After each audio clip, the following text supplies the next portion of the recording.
right now we have a system of monopoly, basically, where you've got a private company that has a printing press to literally print trillions of dollars, hand it out to whoever they want in secret, and inflate basically the hell. I mean, they're able to steal value legally from everyone else's money.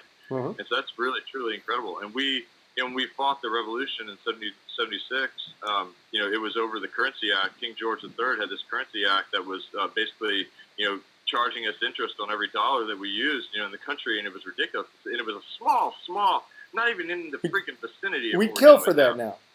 And so we were like, we fought the revolution over that, and then they came back in with the first bank. There was the War of 1812 that basically like forced us back into the second bank, I believe it was, and then they were going to call it the third bank, but then that wasn't. And it's literally like Bank of England and their subsidiaries like owning this giant central bank, and this time they call it the Federal Reserve. Because they literally called it the third bank of the United States and then changed it to the Federal Reserve to get it passed because they wanted to give it a quasi-government image or whatever. And it was insane. And they passed the income tax on the same day that they passed the Federal Reserve. Because we had no income tax in the country until the Fed was passed in 1913, like 2 days before Christmas. And so like the J.P. Morgans and the Rothschild-owned banks and the Warburgs and, all these guys, they basically like own this thing. And so they've had them in. Basically, the reason we're at war with so many different countries is that we went out and we had. Have you heard of the Bretton Woods Agreement? I don't know if you follow any of this stuff. There's the Bretton Woods Agreement was the big agreement that they used to get the entire world on the dollar currency, the world reserve currency to be the dollar. And so they said, okay, everybody sign on to this. All like the NATO countries and all these countries, they sign on. They said, okay, the dollar should be the world reserve currency.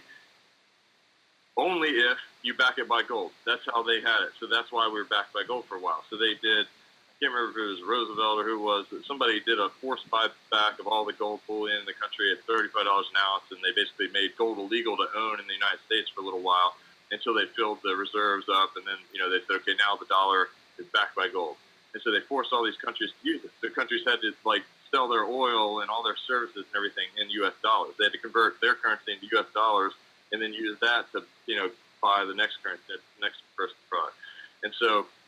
That whole thing happened, and then in the 70s, there was so much corruption going on, and Nixon was doing all kinds of ridiculous stuff, and so he got us off the gold standard. He basically said, they were printing money anyway. They were basically violating the gold standard, so eventually it was coming out. They were getting caught for manipulating everything and getting rid of all the gold, and so they're like, so they called out France. France tried to get out of the dollar. They're like, we're going to not use the dollar as the world reserve currency, and Nixon imposed all these sanctions and embargoes and basically acts of war, financial acts of war on France, and called them money speculators and said, oh, we're going to war with the speculators, and anybody that steps out of line and tries to pull out of the dollar is toast, basically.